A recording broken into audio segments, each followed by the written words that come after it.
देवशयनी एकादशी व्रत कथा। धर्मराज युधिष्ठिर ने कहा, हे केशव, आषाढ़ शुक्ल एकादशी का क्या नाम है? इस व्रत के करने की विधि क्या है और किस देवता का पूजन किया जाता है?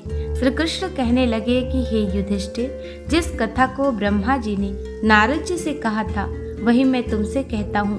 एक समय नारद जी ने ब्रह्मा जी से यही प्रश्न किया था।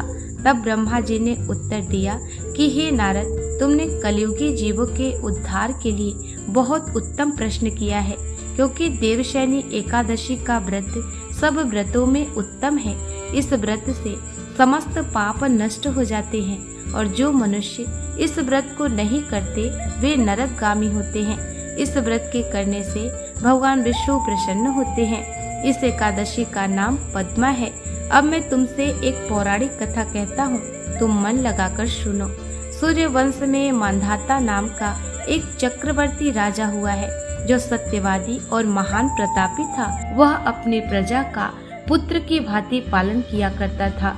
उसकी सारी प्रजा धन्य धान्य से भरपूर और सुखी थी। उसके राज्य में कभी अकाल नहीं पड़ा था। एक समय उस राजा के राज्य में 3 वर्ष तक वर्षा नहीं हुई और अकाल पड़ गया। प्रजा अन्न की कमी के कारण अत्यंत दुखी हो गई। अन्न के न होने से राज्य में यज्ञादि भी बंद हो गए। एक दिन प्रजा राजा के पास जाकर कहने लगी कि हे राजा, सारी प्रजा त्राहि त्राहि पुकार रही है, क्योंकि समस्त विश्व की सृष्टि का कारण वर्षा है।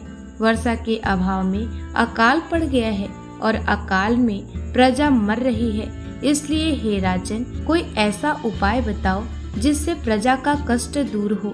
राजा मंधाता कहने लगे कि आप लोग ठीक कह रहे हैं, वर्षा से ही अन्न उत्पन्न होता है और आप लोग वर्षा न होने से अत्यंत दुखी हो गए हैं। मैं आप लोगों के दुखों को समझता हूँ।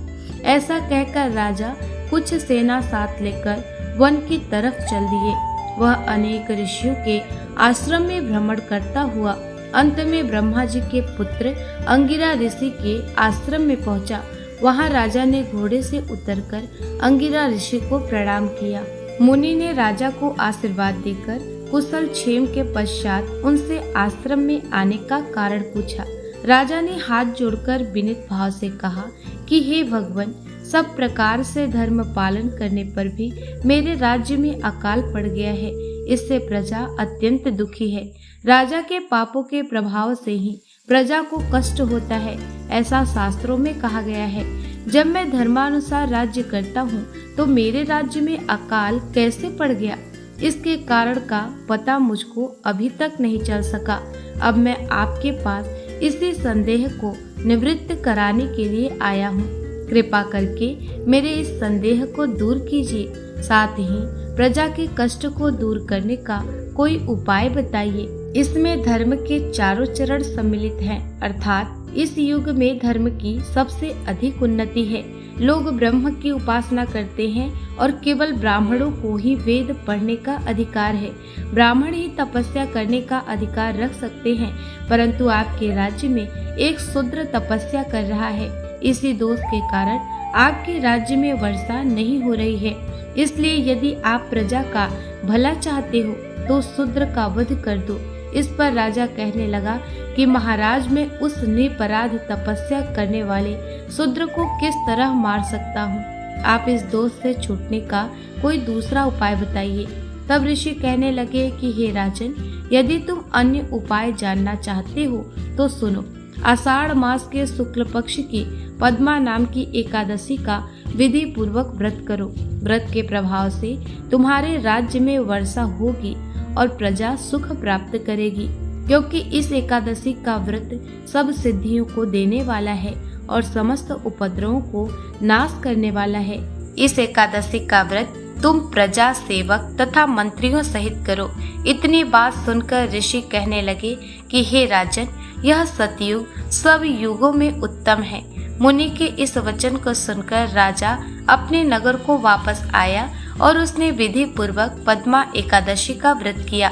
उस व्रत के प्रभाव से वर्षा हुई और प्रजा को सुख पहुंचा। अतः इस मास की एकादशी का व्रत सब मनुष्यों को करना चाहिए। यह व्रत इस लोक में भोग और परलोक में मुक्ति को देने वाला है। इस कथा को पढ़ने और सुनने से मनुष्य के समस्त पाप नाश को प्राप्त हो जाते हैं। तो भक्तों, आशा करती हूँ कि आप सभी को ये कथा पसंद आई होगी। ऐसे ही धार्मिक कथा को श्रवण करने के लिए हमारे चैनल को सब्सक्राइब कर लें। मिलते हैं नेक्स्ट वीडियो में, तब तक के लिए जय श्री हरि।